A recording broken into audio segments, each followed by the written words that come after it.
ಎಲ್ಲರಿಗೂ ತುಂಬ ಹೃದಯದ ಧನ್ಯವಾದಗಳನ್ನು ಅರ್ಪಿಸಿ ಜಿಲ್ಲಾಡಳಿತ ಇರಬಹುದು, ಪೊಲೀಸ್ ಇಲಾಖೆ ಇರಬಹುದು, ನಿಮಗೆ ಡಿಜೆ ಕೊಡಬಾರ್ದು ಅಂತ ನಿರ್ಬಂಧ ಆಯಿತು. ಆದ್ರೆ ಹಿಂದುತ್ವದ ಸವಾಲು ಏನಂತ ಇವತ್ತು ಇಲಾಖೆ ಗೊತ್ತಾಯ್ತು.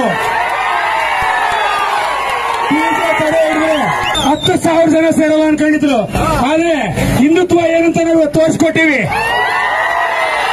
ಮುಂದಿನ ದಿನಗಳಲ್ಲಿ ಹಿಂದೂ ಬಾಂಧವರ ಮೇಲೆ ಯಾವುದೇ ರೀತಿಯ ನಿಷೇಧ ಇರೋದಾಗ್ಲಿ, ಹಿಂದೂ ಬಾಂಧವರು ಯಾವುದೇ ಹಬ್ಬಕ್ಕೆ ತೊಂದರೆ ಕೊಡೋದಾಗ್ಲಿ ದಯಮಾಡಿ ಜಿಲ್ಲಾಡಳಿತಕ್ಕೆ ನಾನು ಮನವಿ ಮಾಡ್ಕೊಳ್ತೇನೆ.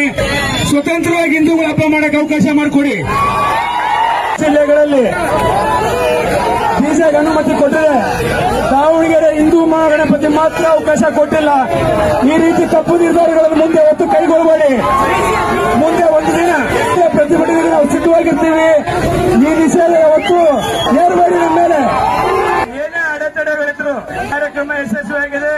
ಅದೇ ರೀತಿ ಜಿಲ್ಲಾಡಳಿತ ಇರಬಹುದು, ಪೊಲೀಸ್ ಇಲಾಖೆ ಇರಬಹುದು, ಎಸ್ಕಾಂ ಸಿಬ್ಬಂದಿಗಳಿರ್ಬೋದು, ಆರೋಗ್ಯ ಇಲಾಖೆ ಇರಬಹುದು, ಮಹಾನಗರ ಪಾಲಿಕೆ ಇರಬಹುದು, ಎಲ್ಲ ಅಧಿಕಾರಿಗಳಿಗೆ ನಮಗೆ ಸ್ಪಂದಿಸಿದ ಕೊನೆ ಗಳಿಗೆಯಲ್ಲಿ ಎಲ್ಲರಿಗೂ ತುಂಬ ಹೃದಯದ ಧನ್ಯವಾದಗಳು ಅರ್ಪಿಸ್ತೇನೆ.